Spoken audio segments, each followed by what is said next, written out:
Ladies and gentlemen, welcome back to Event Tech Live 2021. Hope you had a nice break there, maybe got a brew, got yourself nice and refreshed, ready to go for our penultimate session of the day. But just before we do get into it, just a reminder, we have another roundtable discussion at 4 o'clock today, how COVID-19 has changed the role of event data. If you do want to be part of that roundtable session, get over there, sign up for that. That will be kicking off at 4 o'clock today. We're back here over on the main stage. We have another key topic for you to enjoy. Safer and smarter events with technology. Today it's brought to you by Harry Gorringe from Blurter. So Harry, a very warm welcome to you. Are you all prepped and ready to go? I am all prepped and ready to go. Hello. Top man, hello, welcome. Looking forward to this. Take it away. Thank you so much. Cool. I'm just going to make sure I've got my handle on all my technology here. And I do. Hello, everybody. Event Tech Live 21. It's a real pleasure to be here. I'm joining you from New Zealand. As you might be able to see behind me, it is pitch black and everybody in my house is fast asleep. But nonetheless, I'm very excited to be with you all. So a little bit about me. My name is Harry Gorringe, as previously introduced. My background in this industry is currently working for an event tech company called Blurter, based here in New Zealand, but working all around the world, delivering tech solutions to live events, particularly outdoor live events. My background is predominantly based in the music industry, working for a variety of festivals through New Zealand, as well as doing live touring of artists and delivering artist logistics for a variety of festivals here in New Zealand. So a real music lover, and I got into the sales game working with a record company and also with a media company here in New Zealand, which led me into working with Blurter. So that's given me the opportunity to speak with you all today about using technology to deliver safer and smarter events. So we'll jump straight into it. I know we're short on time. So I've shown you here a little infographic, which hopefully will take you back, take you back in time and show you a little bit more about sort of where we've been and where we are now. So if we can compare our past as business owners or as event deliverers to, a variety of examples here of from post to email, from posters and mail outs to digital marketing, changes in ticketing systems, cash systems to RFID, absolutely nothing or smoke signals to text and phone calls, right all the way out to the messaging capabilities available to us on smartphones. Physical office administration, digital invoicing is now, contracting and payroll is all digitized. Timing systems, logistics, health and safety systems, and revolutions in things like production capabilities for bands, lighting on stages. Think, holographics on stage at Coachella, showing us Tupac Beyond the Grave. A lot has changed in our world in a very short space of time. So what I want to sort of bring up about these changes is that the concept that they're sudden and gradual at the same time. They're a little bit like aging. You don't notice physical changes in yourself or in your friends until you take a moment to reflect. Maybe looking at photos of yourself 10 years ago, you look, wow, I've done a lot of changing in that time.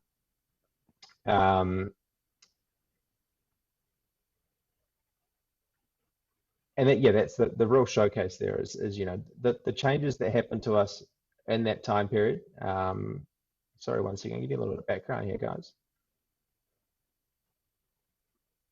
It's gone now.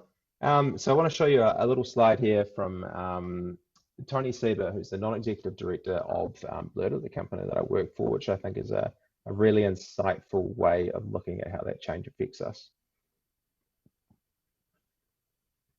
So some of you may be very familiar with this scene. This is Fifth Ave in New York in 1900. And I want to sort of throw a challenge out to the crowd here, and I'll ask you to pick out in this image where the car is. you can take a little bit of a look. I'm not going to hold you on for too long because this may take you a while. And I'll chuck you over just like to. There is the car. So that's Fifth Ave, NYC, 1900. There's one car in that picture. Take you to 1913. And here I will show you an image and ask you to find me a horse, please. Again, I can't really hear any of you, so I'm just going to take it that you're all intelligent people and you've tried your best to find the horse. And I'll flick over, take you out of your misery and say, there it is. So that's 13 years time. And you've gone from a street completely filled with horse and cart to a street completely filled with cars. So much like aging or the horse to car example, with technology, we can reflect on our decisions to make change. When did we make them? And did we miss out on something by, being the person that was still riding a horse during that change and that transition process? I want to talk to you about making your events better, and not by selling your product. I want to make that abundantly clear. With your insight practice and sourcing and utilizing the best solutions for you. I don't want anyone out there to miss out. So the first step here is identifying what we need.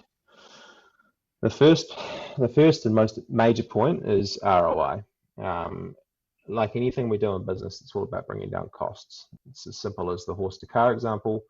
It's a lot more time efficient and cheaper to be using a vehicle to deliver goods or to drive somewhere than it is to take a horse. It doesn't take as long for you to do it. It's probably less expensive considering horse maintenance costs. I'm not 100% sure what it costs to maintain a horse, but I'm sure it is expensive. Anything that's going to bring down the cost of customer service, communications, paper, office time, and you've got to consider time above all else. At the end of the day, money is the big picture. So how do we get more out of our minutes and our hours? So your next point is going to be identifying those pain points and your strengths. Are you looking for a fix on something problematic, or are you looking at an improvement on something good to okay?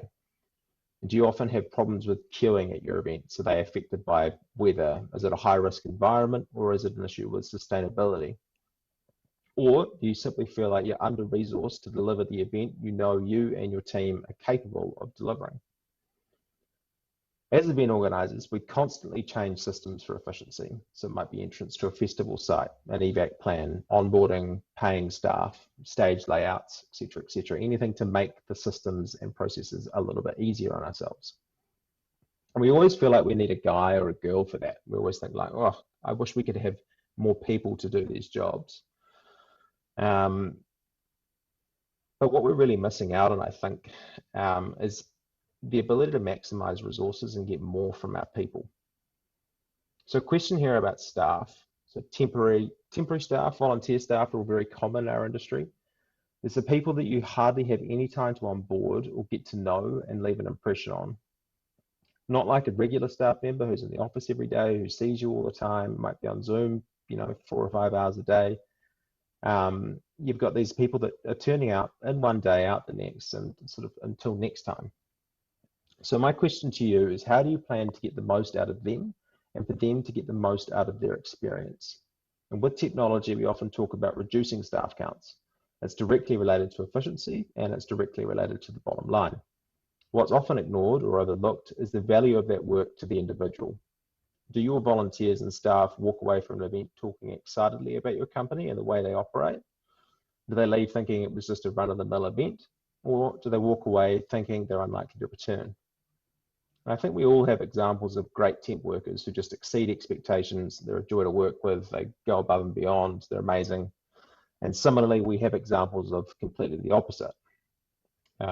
Getting more good than bad is often reliant on your event or your company's ability to make those people feel validated. More often than not, they're giving up time for something they love. So, they don't have to be there per se. So what are you giving them back other than a t-shirt and a quick thank you? And if a volunteer or temp worker is sapping up resources by doing very little with their day, is that your fault or is it theirs?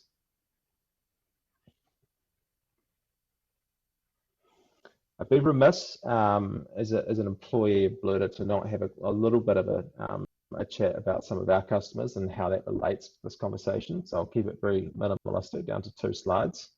But an example of the sort of picking out and making a decision as a customer here is one in the Norseman Extreme Triathlon, who we're very lucky to work with in Norway. In their situation, they have a very clear set of criteria about their staff and about their workplace.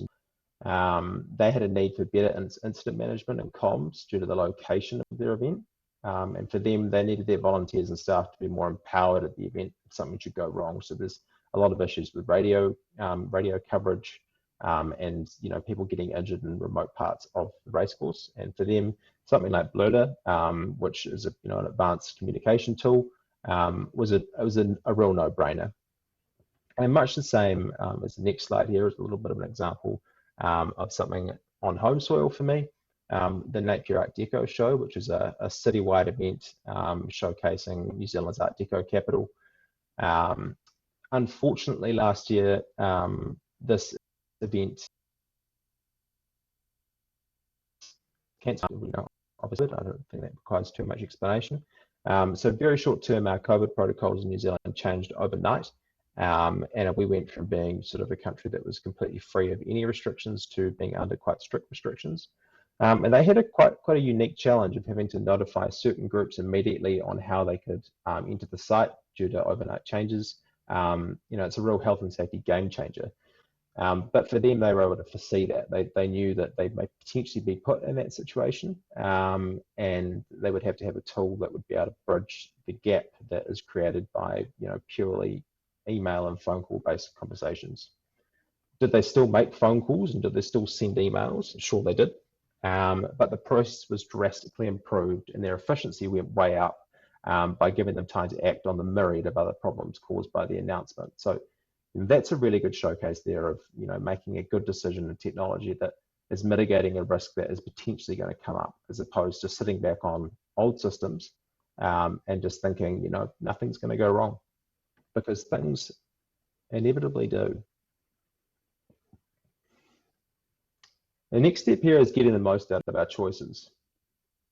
Big one here is what you invest is what you get out. And this might be in dollars spent, but equally might be in the effort it takes you to get the most out of your decisions. So there's no use in purchasing products for free or for millions if you're not considering the implementation and change management that goes along with it.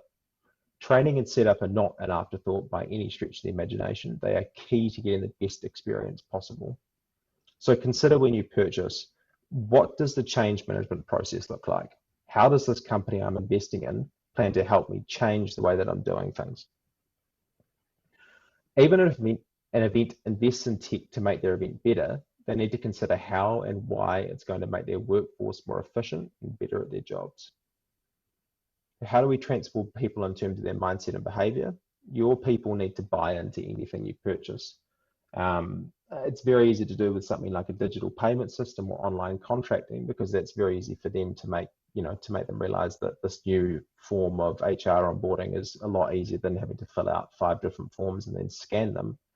But other technologies that require a change in their day-to-day lives are daunting. So that's something that's going to be involved with, operationally, this is going to change the way that they do things. So, consider again in terms of the change management process, how am I going to get this across to my workforce? How am I going to get that full buy-in from everybody that I engage with on a day-to-day?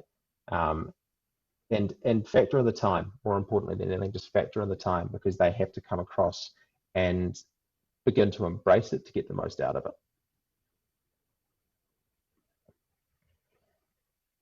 The famous tipping point. So we all love technology to some extent, but we're all also very familiar with the idea of a desktop clear out, or more commonly, in my case anyway, the app wipe from your phone. So you've all been there looking at the jumble of little icons, wondering when and why we've ever thought we'd need half of them. And that's okay. As we've discussed, this is a very quick game, particularly with some of the smaller problems we're trying to solve. What's relevant 6 months ago may have already been superseded. So you can go through and get rid of those unneeded platforms here and there and try and clear them out. And if the problem you needed solving is a thing of the past, or you figured out a way to solve it in another fashion, then yeah, by all means, I would 100% recommend decluttering. Too many apps and programs can become overwhelming, and many of us, as a result, revert to tried and true approaches to avoid having to download something or create another login or forget another password.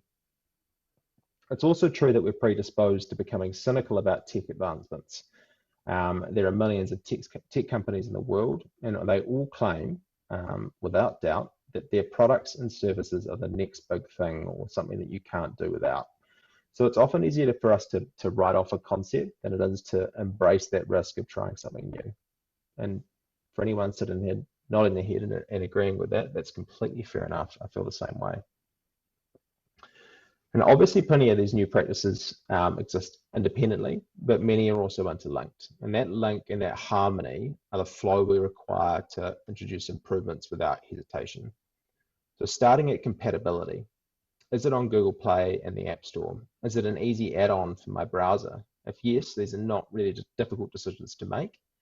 For example, I use Grammarly in place of a hiring my high school English teacher to constantly sort of and improve my serious rate of syntax errors that I do while typing every day. And that's why, well, it's easy, it's automated, and it doesn't require me engaging someone that I probably didn't like very much, and I probably would never do.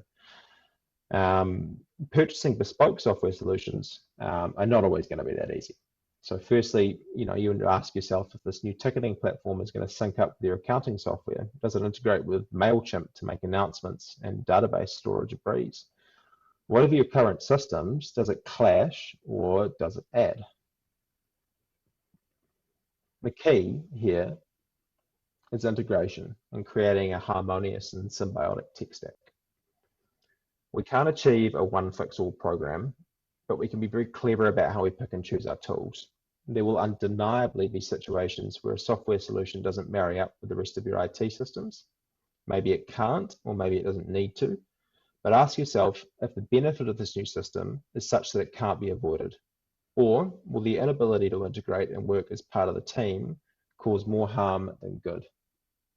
I can put this into a bit of an analogy. So say you're a basketball coach, or more English, as a football coach of a good team. You win more than you lose, and as you know, as a general rule, you have fun doing it.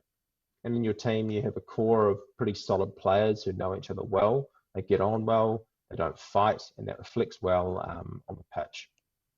And like any good coach, you're looking for new players to take you to the next level. You want to win the championship. You want to be the best team in the league. You look high and low for specialist players and find a few candidates. One, very clearly talented, but renowned for being a bit of a dick, poor locker room presence and a selfish style of play. Another, not as talented, though certainly still a very good player, who's known as a great team player who fits in virtually wherever they go. Your choice is that risk the culture of your team for more talent, or take the safe option and perhaps with it the chances of winning the title. Your business, your events company, all have a different approach to this challenge. If you're in a position to take risks, I'd encourage you to be bold. And if you're not, then perhaps the safer option. We can always improve upon our existing systems to some extent. What's important here is to choose what's good for you and your business, not what someone else might do.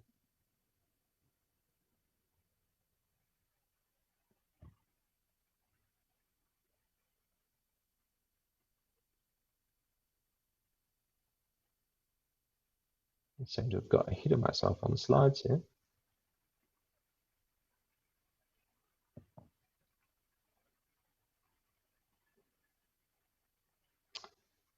As event organisers, we're all very much fitting into that category of juggling. The process of digital transformation is unrelenting and often not your choice. Technology revolutions and improvements are one and the same thing.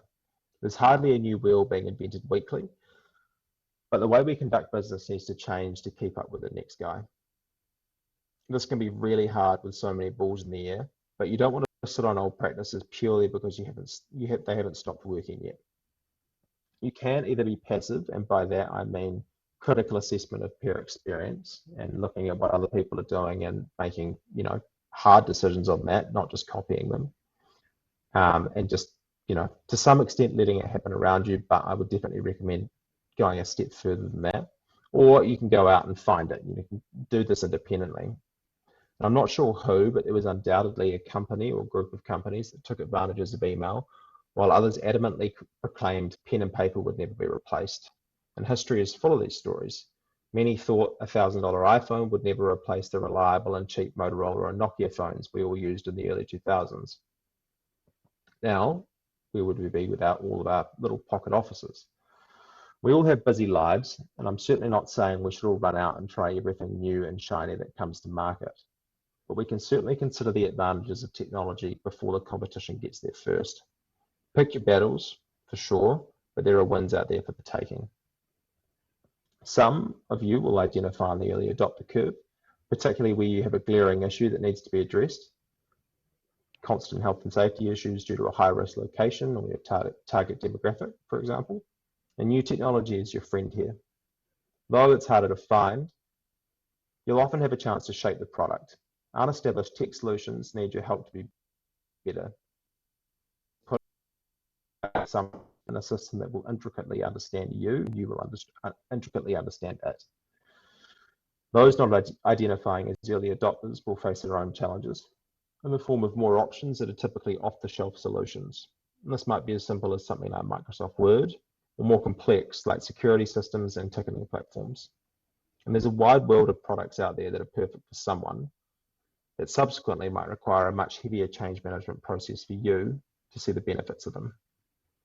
And at the end of the day, technology, if used well, it will save you money, it will save you time, and it can make your job and workplace a more attractive option for both you and for your staff.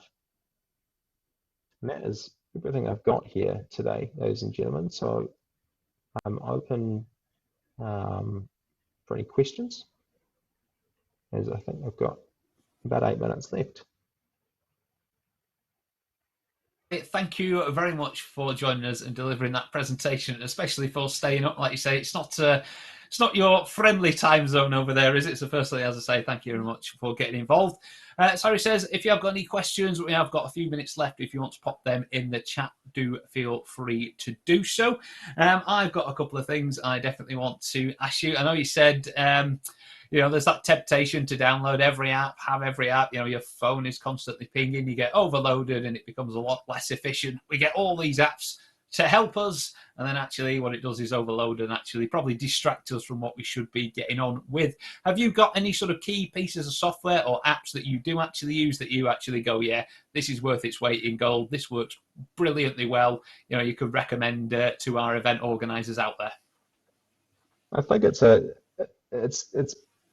per person or per event or per business. There's no way that I can sit here and tell you that there's a single event that's going to fix everybody's problems, because everybody's problems are very unique.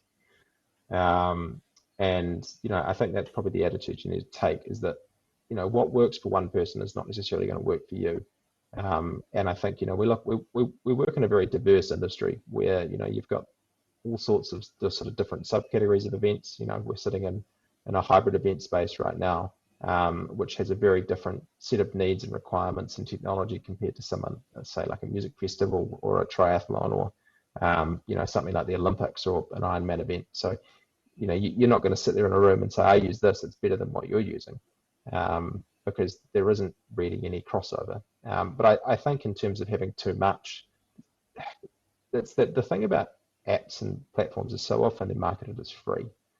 And if something is free, there's a cost there somewhere, and it might not be financial, but there's always the cost you need to relate to technology in terms of inputting it into your systems, in terms of inputting it into your people, and just to buy something, that's the first and easiest step, whether it's free or whether it costs you $100,000. The process that will take you time, it will take you money, is making sure that you understand it, your staff understand it, your people understand it, and your whole business understands it. Absolutely, and I think you made a great point as well about the early adoption. I think we look back through history of, were you one of those early adopters, or were you one of those who go, that'll never happen. And I think over the, particularly in the technological arena over the past sort of 18 months, during lockdowns around the world, I think, I look at different sort of technology companies, media companies who've helped provide event solutions. I feel like the early adopters are the ones who are doing really well now, and it's great to see. And those who haven't, who are still going, no, we'll all go back to live events and everything will get back to normal, and the virtual will die out, hybrid will die out. How do you sort of see the events industry as a whole going forward? Do you see it as a sort of hybrid is the new era, or do you think we will majoritively go back to sort of just a live event platform? And what are your thoughts on that? I think you've just got to take into consideration how future generations consume media. I'm a big sort of supporter of the original style of event, of in-person events. I'm a big supporter of the person not putting their phone up at a concert and taking a video and just enjoying it. But I dare say at 28 years old, I'm almost a dinosaur. But I think the reality is that the market's changed, and look, I might sound pessimistic, but I very strongly disagree with the idea that we'll ever go back to normal. I think that a situation through changed everything profoundly, and they have direct implications on the events industry in a variety of forms. And one of those will be in the way that it's consumed. So yeah, I definitely see a rise in the sort of the hybrid event category. I think that one day, probably, sadly, that the idea of an in-person event might be impossible for most human beings. So, it has to start somewhere. But at the moment, we will get back to, I very much hope we get back to in-person events at a much wider scale. It directly implicates our business and my livelihood as a whole. But I think that it's going to turn around and not happen again, and people are going to go away from the Zoom screen forever is a little bit short-sighted, to be honest. No, absolutely agree with you there. So we've had Mark write in, put nice points on pathfinding and the needs for continual evaluation, pilots and evolution, WRT event tech. This is an investment that pays off in the long run. Absolutely, Mark. I couldn't agree with you more. Okay, final question. I think we have just got a minute or two left if nobody has got anything else to add just for you. Just outside of events, if we take away from work, just tech in general in your life, have you got any sort of, anything that you really love sort of from a tech perspective that helps you get through life? You go, yeah, this is brilliant. You could recommend to the world just from a, not necessarily work related, but any piece of tech or software that could help us out. I'm a huge supporter of a rangefinder in a golfing capacity, and I think that's probably about as far as my brain can work at 4 o'clock in the morning. Toaster ovens, anything that involves cooking food. I'm probably the least nerdy tech person in our entire company, who struggles to. I'm not going to say I can't work a computer, but there are many things that I can't do, and surrounded by developers and coders my entire life, I'm consistently made to look like an idiot. So I stick to what I can do, stick what I can make work.